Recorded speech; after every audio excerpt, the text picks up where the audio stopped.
Assalamualaikum warahmatullahi wabarakatuh. Bismillahirrahmanirrahim. Innal hamdalillah nahmaduhu wa nasta'inuhu wa nastaghfiruhu wa nu'minu bihi wa natawakkalu alayhi wa na'udzu billahi min shururi anfusina wa min sayyiati a'malina. May yahdihillahu fala mudilla lahu wa may yudlilhu fala hadiya lahu. Ashhadu an la ilaha illallah wahdahu la syarika lah wa ashhadu anna sayyidana wa maulana wa habibana Muhammadan abduhu wa rasuluh. Allahumma salli wa sallim wa barik alaihi wa ala alihi wa ashabihi wattabi'ina lahum bi ihsanin ila yaumil qiyamah. Amma ba'd. Faqad qala Allah ta'ala fi kitabihil karim, innal ladzina qalu rabbuna Allah thumma istaqamu tatanazzalu 'alaihimul malaikatu alla takhafu wa la tahzanu wa abshiru bil jannati allati kuntum tu'adun. Nahnu awliya'ukum fil hayatid dunya wa fil akhirah wa lakum fiha ma tashtahi anfusukum wa lakum fiha ma tad'un nuzulan min ghafurir rahim. Wa man ahsanu qawlan mimman da'a ila Allah wa 'amila salihan wa qala innani minal muslimin. Wa la tastawil hasanatu wa la sayyi'ah idfa' billati hiya ahsan fa idzal ladzi bainaka wa bainahu 'adawatun ka'annahu waliyyun hamim. Wa ma yulaqaha illa alladhina sabaru wa ma yulaqaha illa dzu hazzin 'adzim. Shadaqallahu 'adzim. Qala an-nabiy sallallahu alaihi wasallam, kullu ummati yadkhuluna al-jannata illa man aba. Qila wa man ya'ba ya Rasulullah? Qala man ata'ani dakhala al-jannah wa man 'asani faqad aba. Wa qala aydan, la yu'minu ahadukum hatta yakuna hawahu tab'an lima ji'tu bihi aw kama qala Nabi sallallahu alaihi wasallam. Alhamdulillah, yang saya muliakan Ketua Masjid, Pak Imam, pengurus-pengurus masjid, ketua kampung, perangkat-perangkat kampung, pemangku-pemangku adat dan jemaah salat subuh yang tidak bisa saya sebutkan satu persatu namanya. Semoga Allah Subhanahu wa taala memberikan rahmatnya, memberikan taufiknya kepada kita sehingga kita bisa bersama-sama masuk surga Firdaus dengan baginda Nabi Muhammad sallallahu alaihi wasallam. Hadirin jemaah salat subuh yang dimuliakan Allah Subhanahu wa taala. Kita patut bersyukur kepada Allah Subhanahu wa taala karena banyak nikmat yang Allah Subhanahu wa taala berikan kepada kita. Tidak terhitung nikmat yang telah Allah Subhanahu wa taala berikan kepada kita setiap jam, setiap menit, setiap detiknya hadirin. Tidak henti-hentinya Allah Subhanahu wa taala memberikan nikmat kepada kita. Saking banyaknya Allah Subhanahu wa taala sendiri berfirman, wa in ta'uddu ni'matallahi la tuhsuha. Kalau kalian hitung-hitung nikmat Allah, pastilah kalian tidak akan mampu menghitungnya.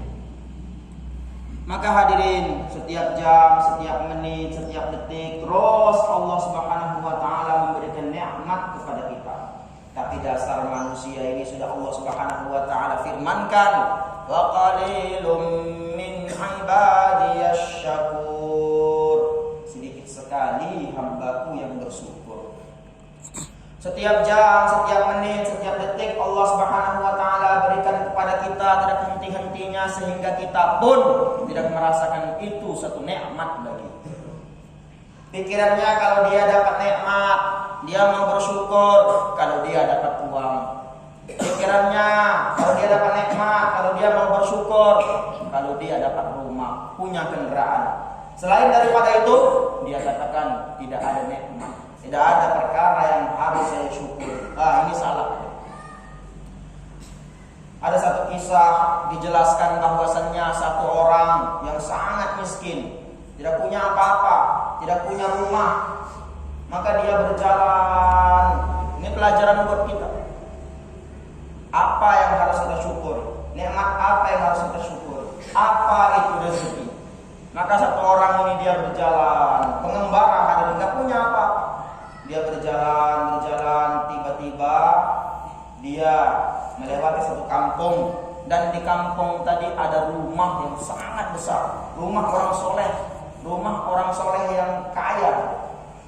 Maka orang tadi berjalan, pas dia di depan rumah orang soleh, maka dia pun terpana, dia pun terkesan melihat rumah yang besar tadi. Dia pun berdiri di atas rumah tadi. Tiba-tiba orang soleh yang punya rumah tadi keluar. Maka dia katakan, "Hei fulan, untuk apa kau berdiri depan rumah ini? Ini rumah siapa? Ini rumah aku. Tuhan yang punya rumah ini, ya aku yang punya rumah ini. Alhamdulillah Allah Subhanahu wa taala bagi aku nikmat, bagi aku rezeki." Maka Tuhan, begitu bersyukurnya engkau Tuhan. Begitu banyak nikmat yang Allah Subhanahu wa taala berikan kepada kamu, yang mana Allah Subhanahu wa taala tidak berikan kepada kamu. Maka orang tadi, hadirin, tuan yang soleh tadi, tuan rumah tadi, dia berkata, langsung dia berkata dalam hati, ini kenapa orang ini tidak bisa mensyukuri nikmat Allah Subhanahu wa taala? Maka dia mengetes orang ini, hadirin. Dia mau mengajari orang ini bagaimana dia bersyukur, cara bersyukur apa nikmat yang telah Allah telah berikan kepada dia. Yang mana Allah Subhanahu wa taala banyak memberikan nikmat kepada dia, yang mana nikmat tadi itu lebih mahal daripada harta yang dia miliki. Maka orang tadi berkata, "Hai fulan, kamu mau enggak aku berikan seluruh hartaku ini?" Wah, pasti mau saya. Benar? Ya benar. Ada syaratnya. Apa syaratnya? Satu aja syarat. Oh Tuhan, kalau untuk memiliki rumah Tuhan ini dengan cara gratis, apapun syaratnya, berapapun syaratnya, jangankan satu syarat, 100 syarat pun akan saya tunaikan, wahai Tuhan. Oh, nggak usah, satu aja syaratnya. Apa syaratnya? Syaratnya kamu kasih 2 kelopak mata kamu sama saya. Oh Tuhan, jangankan rumah Tuhan, ditambah lagi dengan pulau ini, ditambah lagi dengan negara ini, gak akan aku kasihkan 1 kelopak mataku aja pun gak akan aku kasihkan kepada Tuhan. Apa artinya aku jadi orang kaya? Apa artinya rumah aku besar kalau aku gak bisa melihat apa yang aku miliki tadi? Ini pelajaran buat kita. Dikatakan para ulama kita, syukru sayyidul mafqud wa qayyidul mawjud. Syukur itu mengikat perkara yang ada dan memburu yang tidak ada. Yang ada akan Allah Subhanahu wa taala kekalkan, yang tidak ada akan Allah Subhanahu wa taala datangkan. Syukur ini. Maka Syekh Ibnu Athaillah Al-Iskandariyah, beliau menulis Asyukru Sayyidul Mafqud dalam kitab beliau, Asyukru Sayyidul Mafqud wa Qayyidul Mawjud. Syukur itu memburu yang tidak ada. Yang tidak ada akan didatangkan, yang sudah ada akan dikekalkan. Tapi kalau nggak bersyukur, yang ada akan dihilang. Yang nggak ada nggak didatangkan, yang sudah ada akan dihilangkan. Jadi kalau kita sumpah, enggak. Kenapa? Kurang syukur kita kepada Allah Subhanahu wa taala. Ini sudah janji Allah. La in syakartum la azidannakum wa la in kafartum inna adzabi lasyadid. Kalau kalian bersyukur aku akan tambah, tapi kalau kalian kufur, sungguh azab aku sangat pedih. Maka hadirin, tadi Allah Subhanahu wa taala berfirman, banyak nikmat Allah Subhanahu wa taala sehingga kalau kalian menghitung tidak akan mampu. Jadi kalau kita mau cerita nikmat, wah, berapa hari pun kita ngomong gak habis-habis. Cuma kita perlu tahu nikmat yang besar apa? Nikmat yang besar adalah dijadikan umat Rasulullah Sallallahu Alaihi Wasallam. Nikmat paling besar. Tapi kita mau bicara nikmat yang besar dulu, yaitu kita dijadikan orang iman, dijadikan orang Islam. Ini nikmat yang besar. Kenapa besar? Wah, saya mau cerita dulu. Pernah diceritakan dalam hadis Nabi, ada satu orang, dia pagi-pagi mengucapkan alhamdulillah ala ni'matil imani wal Islam. Segala puji bagi Allah atas nikmat iman dan nikmat Islam. Maka dikatakan Nabi, seluruh malaikat pencatat, berapa jumlahnya? Gak ada yang tahu. Berapa Pak? Gak ada yang tahu. La ya'lamu junuda illallah. Gak ada yang tahu jumlah pasukan Allah, itu jumlah malaikat, kecuali Allah Subhanahu wa ta'ala. Tapi wajib kita mengetahui berapa? 10. Wajib tahu jumlah para nabi berapa? 124.000 para nabi.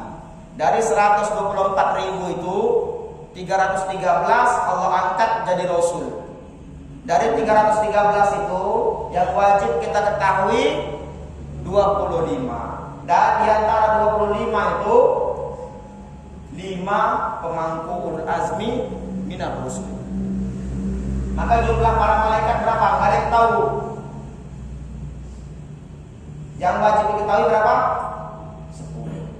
Maka malaikat pencatat amal baik berapa jumlahnya? Enggak tahu kita jumlahnya. Tapi namanya semuanya raqib. Nah, setiap orang dikasih satu pencatat amal kebaikan. Pencatat amal keburukan namanya atid. Berapa jumlahnya? Wallahu a'lam. Tapi setiap orang dikasih satu, kanan dan kiri kita. Itu seluruh malaikat semua namanya. Tapi apakah habis jumlah manusia, habis malaikatnya? Oh tidak, ada banyak lagi. Maka dikatakan Nabi, seluruh malaikat pencatat amal kebaikan yang namanya raqib menulis pahala syukurnya orang ini. Tahun berganti tahun, orang tadi pun mengucapkan lagi alhamdulillah ala ni'matil imani wal Islam. Segala puji bagi Allah atas nikmat iman dan nikmat Islam. Maka tiba-tiba faja'al hatif, datanglah suara tanpa rupa, suara malaikat, suara tanpa rupa, yang suara tadi berkata kepada dia, "Hei fulan, kamu ini buat susah kami saja." Maka dia tanya, buat susah kenapa? Pahala yang kamu ucapkan tahun-tahun lalu belum habis kami tulis dan gak tahu kapan habisnya. Sekarang kau mengucapkan lagi, sampai kapan habis kerjaan kami menulis pahala syukur kamu ajari. Maka tidak ada yang tahu pahala syukurnya orang iman, syukurnya orang Islam kalau dia bersyukur terhadap iman dan Islam yang Allah berikan kepada dia. Gak ada yang tahu, hanya Allah Subhanahu wa ta'ala saja yang tahu. Ini nikmat yang besar enggak? Nikmat yang besar. Itu baru syukurnya, belum harganya. Harganya orang iman ini bagaimana? Dikatakan Nabi Muhammad SAW, la taqumus sa'ah hatta la yuqala Allah. Enggak akan terjadi hari kiamat sehingga enggak ada lagi orang iman yang mengucapkan kata Allah. Satu detik saja orang iman enggak mengucapkan kata Allah, langsunglah Israfil tiupkan sangkakala. Hadirin, pengumuman akan kiamat. Jadi kita diumumkan apa? Ada pengingat tadi ya, waktu sahur, waktu serini. Coba kita bayangkan hadirin, satu detik saja satu orang iman gak mengucapkan kata Allah di bumi ini, Israfil kasih peringatan kiamat. Dem, baru terjadilah gempa, terjadilah macam-macam huru hara. Ini harganya orang iman. Sehingga dikatakan Nabi Muhammad, dikatakan para ulama kita, surga masih jadi surga itu sebab adanya orang iman. Orang kaya masih nampak gagah sebab adanya orang iman. Penguasa-penguasa masih bisa berkuasa sebab adanya orang iman. Kalau orang imannya nggak ada, hadirin, penguasa nggak nampak gagah lagi, orang kaya nggak nampak gagah lagi, hadirin. Surga neraka Allah Subhanahu wa ta'ala akan hancurkan, sehingga para malaikat pun, hadirin, akan Allah Subhanahu wa ta'ala wafatkan. Ini harganya orang iman. Makanya hadirin, masalah kita sekarang di negeri kita ini, di dunia ini, pada zaman ini bukan masalah kita nggak punya uang, bukan. Allah Subhanahu wa taala firmankan, "Wala tahinu wala tahzanu wa antumul a'launa in kuntum mu'minin." Jangan kalian merasa hina, jangan kalian merasa bersedih. Sesungguhnya kalian ini tinggi di sisi Allah Subhanahu wa taala, berharga di sisi Allah Subhanahu wa taala. In kuntum mu'minin, kalau kalian itu merasa jadi orang iman. Masalahnya kita sekarang ini nggak merasa jadi orang iman. Itu makanya kita disumpah. Itu makanya kita ini dihinakan oleh Allah Subhanahu wa taala. Kenapa? Karena kita nggak merasa sebagai orang iman. Ini dia masalahnya. Asli kita tinggi. Asli kita ini kaum yang Allah Subhanahu wa taala muliakan. Itu sudah jadi firman Allah. Tetapi karena kita ini nggak merasa sebagai orang iman, nggak merasa sebagai orang mulia, sehingga Allah Subhanahu wa taala hinakan kita. Maka hadirin, ini nikmat yang tinggi. Ada lagi nikmat yang paling tinggi. Ini sudah, kalau bahasa Jawanya apa? Pol-polannya, mentoknya. Nikmat adalah yang satu ini. Apa itu? Dijadikan umat Rasulullah. Ini nikmat yang paling besar. Yang mana nikmat ini? Posisi dijadikan umat Rasulullah, dijadikan umat baginda Nabi Muhammad sallallahu alaihi wasallam. Ini nikmat, ini posisi yang dirindui oleh nabi-nabi terdahulu. Dijelaskan ketika Nabi Adam menghadap kepada Allah Subhanahu wa taala, maka Nabi Adam berkata kepada Allah, "Ya Allah, maafkanlah saya bijahi Muhammad, dengan perantaraannya Muhammad." Maka Allah Subhanahu wa taala bertanya kepada Nabi Adam, "Hei Adam, dari mana kau tahu Muhammad sementara aku belum menciptakan Muhammad?" "Ya Allah, ketika engkau meniupkan ruh ke jasadku." Nabi Adam sudah jadi, tapi belum ditiupkan ruh. "Ketika engkau ya Allah meniupkan ruh ke jasadku, maka terbukalah mataku. Pertama kali yang aku lihat adalah tertulis di pintu arsy, la ilaha illallah Muhammadur Rasulullah. Ya Allah, aku tahu Muhammad ini pasti sosok yang mulia, wahai Allah. Kalaulah dia orang yang gak mulia, gak mungkin namanya engkau sandingkan dengan nama engkau, ya Allah. Maka apa difirmankan Allah? Laula Muhammad ma khalaqtuka ya Adam. Kalau bukan karena Muhammad, aku gak akan ciptakan engkau, wahai Adam. Maka Nabi Adam, hadirin, karena tahu mulianya Nabi Adam, apa yang beliau katakan? Ya Allah, jadikanlah aku menjadi umatnya Muhammad. Oh Adam, enggak, umat Muhammad telah aku tentukan siapa orangnya. Umat Muhammad telah aku khususkan orang-orangnya. Ternyata hadirin, yang Allah Subhanahu wa taala katakan khusus adalah siapa? Kita. Dikatakan para ulama, seandainya Nabi Adam dikasih harga demi bisa di posisi bapak-bapak semuanya, demi bisa di posisi ibu-ibu semuanya, berapapun harganya pasti Nabi Adam bayar demi bisa di posisi kita semua. Posisi siapa? Posisi menjadi umatnya Muhammad, bukan jadi kita. Kalau jadi kita turun pangkat namanya. Masa Nabi turun pangkat? Nabi itu gak mungkin turun pangkat. Nabi itu daripada sempurna menuju lebih sempurna. Kalau kita enggak, kalau kita dari tidak sempurna menuju kepada sempurna. Itu pun 1.000.001 Pak ya. 1.000.001. Kalau para nabi itu enggak, daripada sempurna menuju lebih sempurna.